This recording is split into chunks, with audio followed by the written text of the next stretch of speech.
My name is Caroline Frost, and on behalf of the Royal Television Society, I am delighted to welcome today the executive producer and showrunner of The Good Doctor, David Shaw, alongside executive producer and star, Freddie Highmore. Welcome. Thank you both for coming today. So we know that we've got season 5 forthcoming of The Good Doctor. So first of all, let's see a clip. Planning a wedding is a big undertaking. All that matters to me is marrying Leah. Are you okay?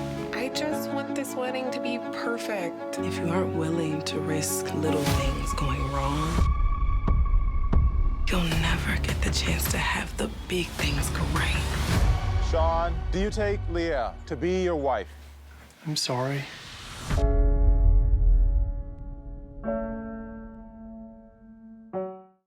So, David, if I could start with you, I'm going to take you right back to the beginning, if I may. The Good Doctor is based on a South Korean drama of the same name. Could you just give us a brief, quick history of how it came to pass that it ended up in your safe hands and on our TV screens from America? Well, I usually, it's American TV is very excited about stuff from other places or stuff based on books. It makes them feel more secure that somebody's kind of vetted it before them in a way. They're not putting their own opinion on the line, God forbid. But I usually like doing original stuff, but there's gonna be a lot of buts in this. I heard about this Korean series from several people who told me I should watch it, including Aaron Gunn, who I work with, and other people. And so finally I went, okay, I guess I should watch this. And I watched the first episode and just really, really liked it and wanted to do it, wanted to take that character and run with that character and have fun with that character. I thought it was an entertaining character and an important character, and that's pretty cool. And so I said, I want to do this. And Sony got excited, and we found out Daniel Day Kim had the American rights to it. So we met with Daniel, and then I wrote a pilot, and then we cast Freddie, and the rest is history. I was wondering if you were going to end with that phrase. I was waiting for that at the end of all the buts. Yeah. But the rest is history. Yeah, should have. As you've already intimated, the central character of Sean Murphy is crucial to the appeal of this show. I mean, it was going to fall or fly on how much we responded and related to the character. So can you just tell me a little bit about your vision for that character and how you came to cast Freddie in that all too important role? You're absolutely right. I mean, this show rises and falls based on that character and how that character is delivered. And first and foremost, we wanted to be honest and we wanted to be responsible. This is not a character. This is a character who suffers from a condition that has never been, suffers maybe the wrong word, who has a condition that we've never seen as the lead on a TV show, I don't believe. And you just, for the sake of our he has audience, autism. The character has autism. I hope if you haven't watched the show, why are you watching it? Well, good point. Good point. Yeah, but as you say, yeah, this is a central role with somebody who has a condition that is quite specific. Yes. Yeah. And so there was a huge amount of responsibility I felt to be fair and honest and responsible, but at the same time, that this is an individual. Like all people who have autism are, they're individuals. They have a condition, but they also have many, many, many other attributes. And they are individuals with the same loves and the same hopes and the same desires, in many cases, just manifest differently. But a lot of thought went into that. And how we were going to show it, I mean, there are certain cliched views of this very often, and sometimes the character is just the character with autism, and we didn't want that. A lot of that thought went on, and then very early on, the network recommended Freddie Highmore, and I'm a fan of Freddie's work. I don't know if he's listening, but he's, I happen to be a fan of his work. And we had breakfast. He had just finished, he'll tell you, but he had literally just finished doing Bates Motel. I had breakfast with him, and I was just so struck with his intelligence and his thoughtfulness, but most importantly, he was asking the same questions in the same way that I was asking them. And it just seemed like a good fit. And one thing I've learned is you need a really good fit on a TV show between the star and the showrunner. You need to be pulling in the same direction. And it seemed quite clear that we were going to be, and it's been clear ever since. And once we started doing the pilot, it just was so clear that we had made the right choice. Great. Those are pretty endorsing words, Mr. Highmore. Over to you. And I will come back to you on this one, David, because I'm curious about your predilection for spotting a talented Brit in the midst. Freddie, so yes, from your perspective, as David has said, straight off the back of Bates, and here you were being presented something quite different. What was your perspective on this decision? What drew you to it? I mean, I didn't, as David knows, I didn't really have it wasn't like I was looking to do something else immediately after. And it was like 3 days later after finishing Bates Motel.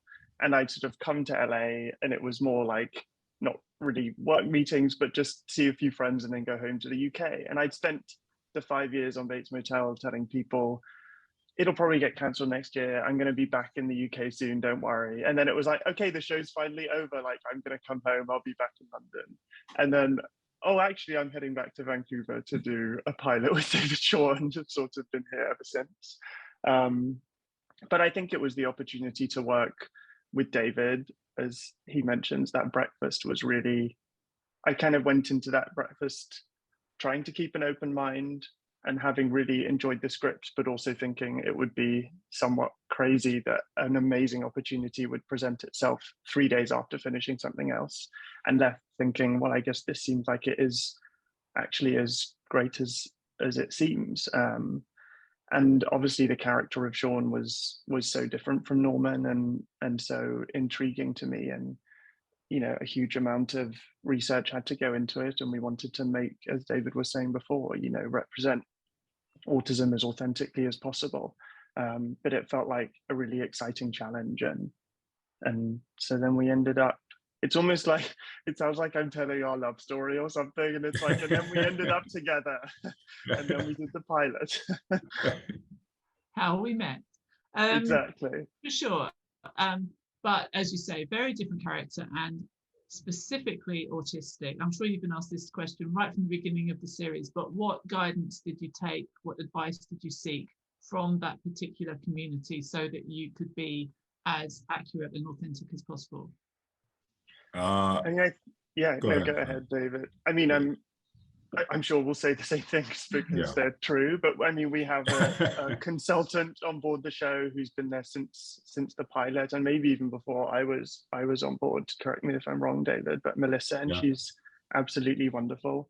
And then, David and I from the beginning shared, pieces of literature that we found interesting, documentaries back and forth, and sort of discussed and looked at autism in general, but also just being aware that we were telling this one individual story, and that Sean can never represent everyone who is on the spectrum. In the same way, a neurotypical lead character of a show, in the same way, Dr. House doesn't represent everyone who's neurotypical in the world. Sean was never going to do that for people who have autism, and so, of course, it was being guided by truthfulness, and at the same time feeling free to give Sean his individualism and his own quirks and his own unique desires that don't necessarily have anything to do with the fact that he has autism. Yeah, for sure. Let me expand the landscape slightly beyond The Good Doctor. As you say, 5 years on Bates Motel, and then again a big show in Vancouver. What is it like for a British actor abroad? I mean, there's this great history of Brits going over. I think, was it 1980 one or two, Colin Whelan said the Brits are coming with his Oscar for Chariots of Fire. And ever since then, the tide has just kept bringing more and more up onto the Hollywood beach. Is there a real challenge, or do you find that people do favour you because of your native origins? I mean, I'm not sure if I'm the better person on this to answer, I'm going to ask that David question. in a minute. But don't I worry. do feel very lucky that David had such a wonderful experience on House Right. with Hugh Laurie, because I feel like if Hugh had messed it up, then David would be like, I'm not trusting a Brit again. Like, I'm not going to go down this route. Like, I've already had one failed pilot that was caused by a Brit failing to live up to American expectations. So I'm not doing that again. But to be honest, I'm not really sure what it is. I know that people talk about, sometimes the answer seems to be a certain training that Brits have gone through, but I didn't really have that myself. So I don't really know, to be honest. Okay. But All right. Let's ask we David. let's find out from the organ grinder. David. So as Freddie's go on.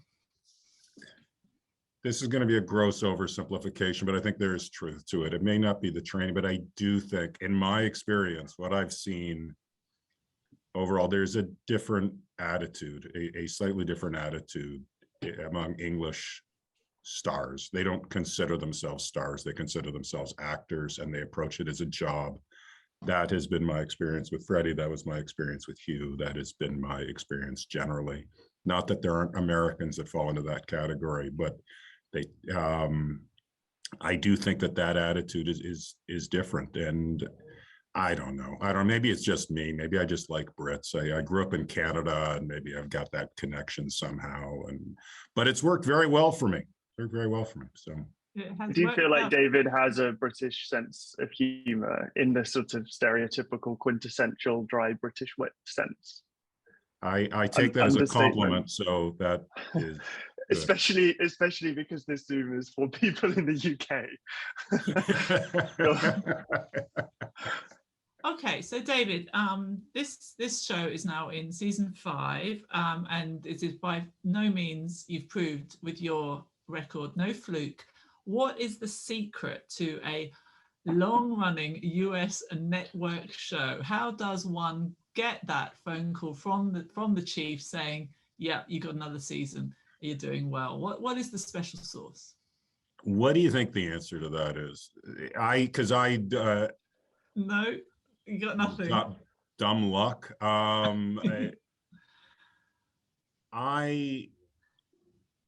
My attitude from the beginning, this is kind of a cop-out answer, but I don't think it is. My attitude from the beginning, from the time I started writing, I came to writing a little later than some people, and I was in my early 30s, and my attitude is always, I'm going to write what I like, and I hope other people like it. And if they don't, that's okay. And I'm aware that I need an audience, and I'm aware that I need to entertain people, and I do try to entertain people, but my instincts are to entertain myself. Do I find this interesting? Do I find this fun? And is this a show I would want to watch? And that doesn't guarantee success, but I do kind of think if you don't do that, you're perversely going to kind of guarantee failure, because you're not doing anything that you have any real passion for, or it doesn't have any significance in a way. It's just cookie cutter trying to go, here's what they're looking for, and there's no real creativity behind it. You absolutely can fail this way, but I think this is the only way you can succeed. Okay. I guess alongside that, you've got your own vision for the show, which is like you're precious, and then you've got the network. They're overriding. They have an umbrella agenda. How do you navigate? How do you stay true while staying in the room, staying on the right side of them? First, you have a one-hit show, and then they let you do more or less what you want to do on the second hit show. Right. Okay. So basically, it's by being David Shaw at the moment. It is funny, actually, because once you're successful, they suddenly think you're a genius Not that you're any smarter than you were the day before, but they suddenly think you know what you're doing. It doesn't mean you're doing it, know what you're doing. It just means you're successful, and they stop worrying. I have very long answers about notes and network notes, and you have to, sometimes you have to say no to them, but not always. I mean, you have to listen to them. When they give you a note that's coming from them as an audience, like where they're confused or they're not getting something, then listen, because they're your audience. I try and view them not as a network, but an audience, the first audience who read the script. And if the audience isn't responding the way I wanted them to respond, then I did something wrong. But if they're giving notes that are like, we think you should do this, no, tell me where you got a problem and I'll figure out what I have to do better. And I try and be very polite and respectful. But yeah, I don't know if I want to go on any more than that. Okay, fair enough. It's yeah, go ahead, Freddie. What do you have to say? No, I didn't really have anything else to add. Okay. I think that's wonderful. It sounds like a high wire act for sure. One more question for you on this thing, this medical procedural. I mean, obviously, you know, your brief is wide in that. Due South has proved that, but there is something about the medical procedural that continues to draw viewers and continues to have low-hanging narrative fruit that you are happily picking. Why is that? You know what, actually, I will add to my last answer, because I just feel like if people are watching who are, you know, writers and showrunners and stuff, which sure. I assume Please. It is a high wire act, and you do have to be respectful. They do have the ultimate power, and so you have to make them happy, but it's not going to succeed unless you're doing what you want to do. And it's a difficult navigation to, you know, honestly think about their notes, think about whether their notes will be helpful or hurtful, and then let them know why in as most respectful way as possible, so that they are still on your side. And at the same time, they want to be listened to, but they also want to know that you understand the show better than they do. They want to know that you really are in control of the show and that you know what you're doing. And so that has to come across within it. And so I think when you say to them, no, that won't work because of this, this, and this, if you do that in the right way, they will listen and will be happy to have heard it, because they want to have that confidence in you. Why medical procedurals? I didn't plan on doing it a second time. As I said, I just saw this Korean show and really liked it. But there's a reason that TV keeps doing that. There are real stakes, you know. People, I am taking this really interesting character and putting him in a situation where people's lives depend on him. That's just a great setup for learning about this character. And so it just works. Yeah. Oh, I have one more question. I need to ask Freddie some similar things, but I just want to check, as you mentioned the strength and importance of this character. I mean, he's not the first, as we've mentioned House, we've mentioned Due South. These are not cookie cutter creatures. These aren't from central casting. Where do you know these people in real life? Where are they in a cupboard of your imagination? How do they appear to us? It's an interesting question. I don't know. Have you ever met House in real life? House is a little bit me, but he's I was wondering if that was coming.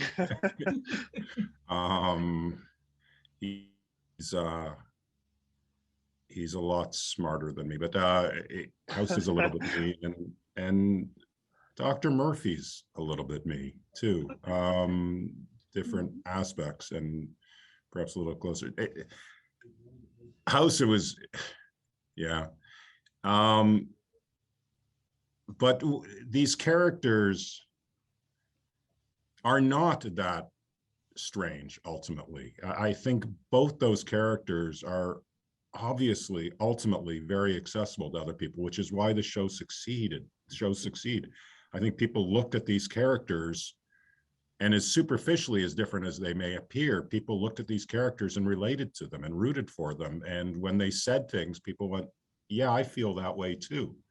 I think maybe television sometimes suffers from a lack of imagination. It just keeps putting the same characters up there. And then I've been lucky enough to have a couple of interesting characters. But I mean, I think the response that the world has had to the shows shows that these characters are not that weird. We are all confused outsiders inside. Yes, thank you. I should have said that. You can have it. Freddie, is Sean Murphy also a little bit you? I mean, David's claiming a bit of the pie. Do you claim some other bits of him? Sure. I mean, I feel like there's something in like of oneself in every character that you play. I feel like I don't know what else.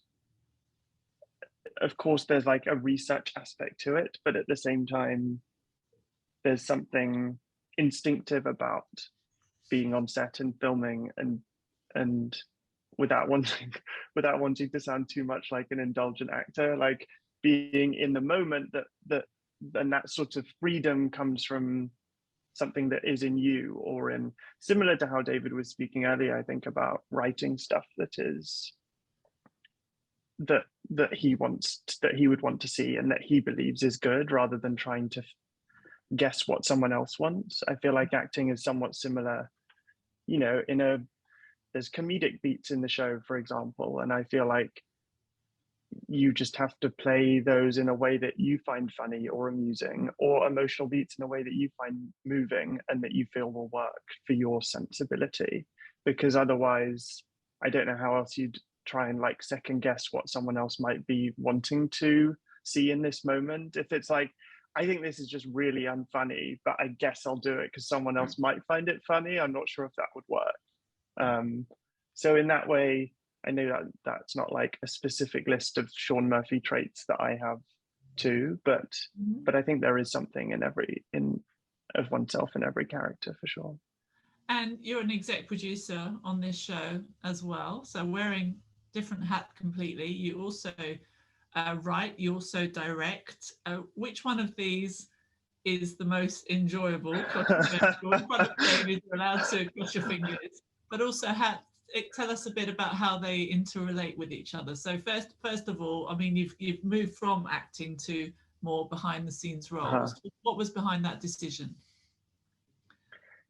I think it started a little bit on Bates Motel and just the desire to be involved in the wider process. And I think working on television where you spend time not just with these characters, but in a certain world for so long, I naturally found myself thinking, oh, I'd love to contribute in this way. And I like have ideas that how I could help out here, or things I could suggest here, or ways that I would direct this scene, or ways that I could write a certain scene. And I don't think it came from, oh, I want to be directing or I want to be writing. It more was like, oh, I have these ideas, and therefore I realized that this is something I'm interested in.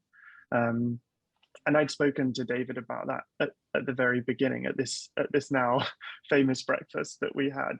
And I am really appreciative of David for letting me do those things on this show, because I think I was contractually obligated to.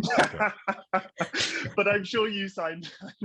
Yes, but I'm sure you signed off on it in some way. I forced David's hand. No, but I can see that there would be a great fear as to letting actor contribute in more ways, feeling that it would get to their head and that they would have some like desire for, world domination behind it. But it was genuinely, and I think David knew this anyway, so it was just genuinely out of wanting to help make the show as good as possible. And I think David and I have always shared in that desire to just, on the same page and wanting to make it as good as it can be. But in terms of those three, I know I got slightly off the topic of the question, but I love all of them. I feel like long-term directing is sort of something I could see as being wholly fulfilling. Like acting and writing both seem to me to be quite different, and you have the sort of being on set experience with acting, and obviously there's a certain preparation involved in that too, but there's also the kind of slightly more hidden away writing, like academic nerdy side of me that I think is fulfilled when writing, and directing somehow is like a merging of those two things.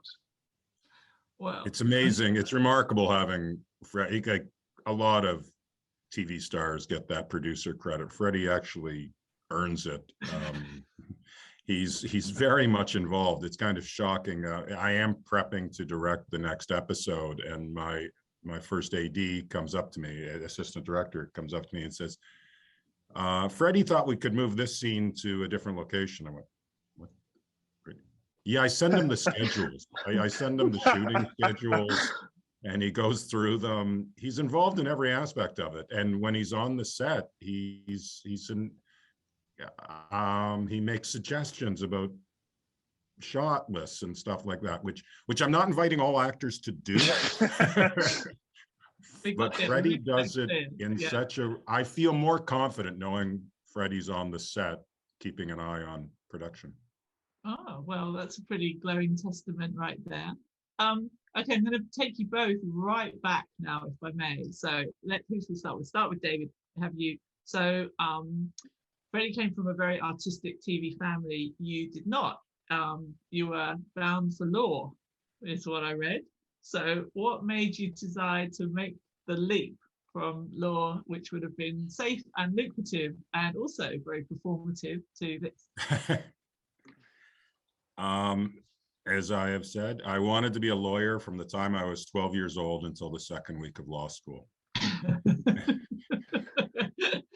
Quite a long time, but a quick decision from the sound of things. Yeah, but I did stay with it, and I practiced for a while. I had a friend in law school who was just going to law school to make his mother happy, I think. And then he was planning on moving to Hollywood to be a writer. And I really think that was, I know this sounds strange, but I think that was like a moment where I went, oh, you're allowed to do that? That's something human beings. I mean, I knew in theory that there were people in Hollywood doing stuff, but I just thought, I can't do that. I'm not, but since then I've learned that quite regular people do this, and many less than perfect, but I just thought they were just anointed by God at birth to be writers, directors. That's not true.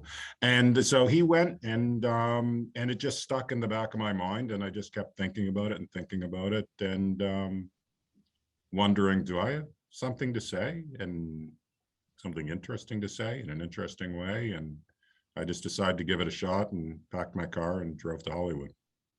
And I must ask you now, in a nutshell, what was it that you thought you had to say? I thought I was funny, I guess. I don't think the thoughts were that much more sophisticated than that. I thought it would be fun. I obviously wasn't having as much fun practicing law, so I probably set it up in a way that made me seem altruistic, but the truth is I just wanted to have fun, I think. And you mentioned these quite regular folk that do make their way through the golden steps. Do they stay quite regular? No, they don't know. Good. I'm so relieved to hear that. Okay, so Freddie, now we move over to you're a much more kind of born into the cradle of this world. Did you realize at the time, you know nothing else, right? You were a fish swimming in that water. But when did you make the decision that it was something you wanted to do, or were you ever feeling as though you wanted to rebel against all of that, or did your parents try and persuade you in another direction? How did it all come to pass? It's always funny when I get asked this question. My mum is an agent, and my dad, a very long time ago, before I was even born, used to be an actor. But I never felt like I grew up in a family that was, and I know this may sound ridiculous, but I never grew up in a family that felt like it was part of the industry. It never felt like, even when I was acting when I was younger, it never felt that being at home was in any way connected to it. We weren't really, I don't know, and I guess that was just probably the way that my parents dealt with it, especially when I was acting as a kid. You know, I'd sort of go away and film, and then I'd come back and go to school and, you know, hang out with friends and want to be a footballer and quite focused academically. And it never seemed, I ended up going to university, and it never felt like that path was a rebellion as such, away from like this path of sort of artistic acting craft or whatever that sort of thing would have been. It just felt like very normal to just, you know, continue through the school system and go to university and feel. I actually spent my year abroad. I did languages. I spent my year abroad working in a law firm. So so that felt like an option. And it I guess the best way of describing it, acting when I was a kid, was almost a hobby, in the way that it wasn't the focus of my life. It was something that I did on the side, not a hobby and like not taking it seriously and taking it professionally, but it wasn't in any way the focus of my childhood. Or if it was, I never felt like it was. And so I think in terms of it becoming an active decision to be involved in this world longer term, that came really when I was towards the end of university, and the opportunity to do Bates Motel came along. And that felt like the sort of biggest decision to take, of like, okay, I could be doing this for a few years, as ended up happening, you know, through luck and through various reasons. But yeah, and until that point, until the end of university, I never felt like that was my dream, or that was the thing I always wanted to do.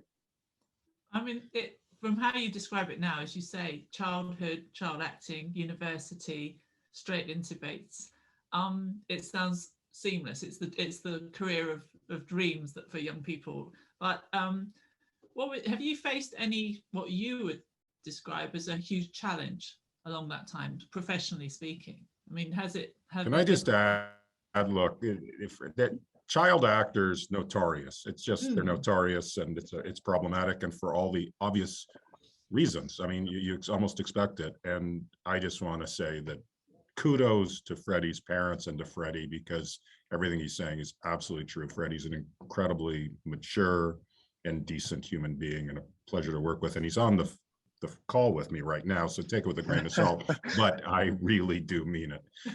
So well done. Well done, Highmores, all around. Yeah, kudos to the Highmores senior, I think. But yeah, and please do just I'm thinking, for anybody watching this, it all sounds almost too good to be true, but I'm sure you've had your own days when it hasn't felt so seamless and effortless. So what would you nominate as a time that was a little bit more challenging? I mean, I do feel like, and I know I've probably used the word lucky or fortunate a lot already, but I do feel like I've had a huge amount of luck. And I think probably recognizing how much luck is involved in this industry, regardless of talent, is something that keeps you from feeling like you're in some way worthless as a person if you don't manage to get this role or that role. And, you know, just because we're talking about television, but Bates Motel and The Good Doctor are both amazing roles that I'm very excited to be playing. And there's also hundreds of other roles that at some point in TV or in film I didn't get, or I wasn't considered for, that I would watch and think, oh, of course I would have loved to have written that. In the same way, I'm sure David watches, whilst being aware of one's own fortune, watches shows and thinks, oh, I could have written that, or I could have done this. Or there's always things that that you would like to be considered for that you're not considered for. But I think, yeah, I think also I was lucky to have that transition from child actor to an adult actor sort of take place off screen. I sort of took, 3 or 4 years away really from the end of school and A levels. They're still called A levels, or maybe they've got numbers now, don't they, instead of grades? See, I'm like 30 now. I'm like already in it from a different academic system. But I took like 3-4 years away, and I think that then I didn't need to try and find roles that would take me from that, from a younger actor to an older actor. It just sort of happened because when I came back, I was more of a young man rather than a kid. Great. And yes, they are still A levels. You're okay. We haven't lost you. Okay, good. But GCSEs aren't called GCSEs, though, are they? Wait, no, it's all very confusing. No. Yeah. David, similarly, the roll call is very impressive, but could you nominate a particularly challenging time in your career where you did feel that the dice were not rolling in your favor? Yeah, I hate to complain because I mean, look, everything has worked out so wonderfully for me. My career could not have turned out any better I mean, it's beyond my wildest dreams. But absolutely, I mean, I think I've done some stuff very well, but I absolutely got lucky over and over and over again, and in ways that I could not have anticipated were lucky. As Freddie said, I got turned down for stuff that had I been offered those jobs, my career would have been completely different, or perhaps non-existent. I was lucky enough to, you mentioned Due South, which is a wonderful show, and I loved it. It was my first staff job, and it was a great show. And it had nothing to do with me that it was a great show. I mean, I think I contributed to it, but that show, I did not create that show. I was a baby writer on that show. And I was lucky enough to have that be a formative experience for my career. And then I had a number of good turns. And then I worked on a show where I was absolutely miserable. And I kind of got fired. And that's what convinced me that I wanted to do my own show. This was late in my career. And I spent a year basically writing House. Okay. That would not have happened had I been happy on that show. Right. It would have, and had the network been happy with me. They weren't happy with me. I wasn't happy with them. Mm-hmm. So look, everything's been fantastic, but and I don't believe that everything always works out for the best, but you do have to take your experiences and move forward and make the most of them. And sometimes it works out. Okay. That was far from inspiring. That was no, I think out of the jaws of humiliation came great creative victory. I think you're fine. Okay, I've got some quick fires for the Good Doctor hyper fans here. Can anybody tell me anything about the outcome of Sean and Leah's relationship? Don't keep us guessing. Is there anything you can say without giving away? I'm going to keep you guessing. Why would I not keep you guessing? Enjoy the show. Watch the show. Watch the show. Thanks. That's the answer. I'm sorry. And watch an episode that I feel like we can tease, that one that there will be something in an episode that David directs that will be in some way interesting for the people who want to know that question. I think that's a nice little, just a drop of something. Hint. Yeah. Please tell us Dr. Glassman is going to stay, yes or no? He's going to stay. There we go. You've got one happy camper. Right. Long-running shows, how does one, I know it's in the hands of the gods, i.e. the execs of the studio, but how does one decide when to pull the pin? And how does one go about giving fans what they want by way of a send-off? So how will you know when it's time for the Good Doctor to hang up his stethoscope?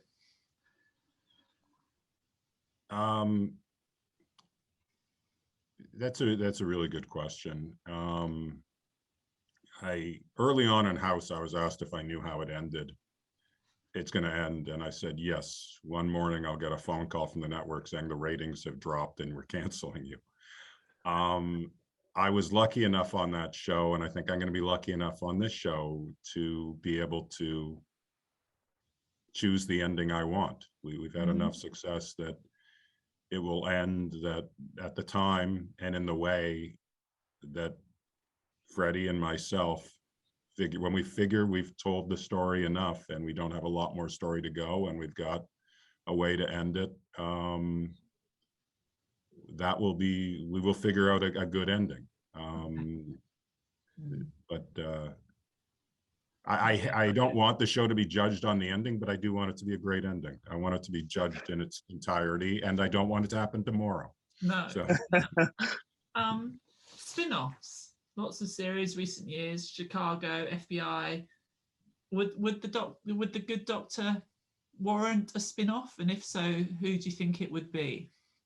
I hope so. I mean, we are currently talking about that in very, very, very general terms and internally, and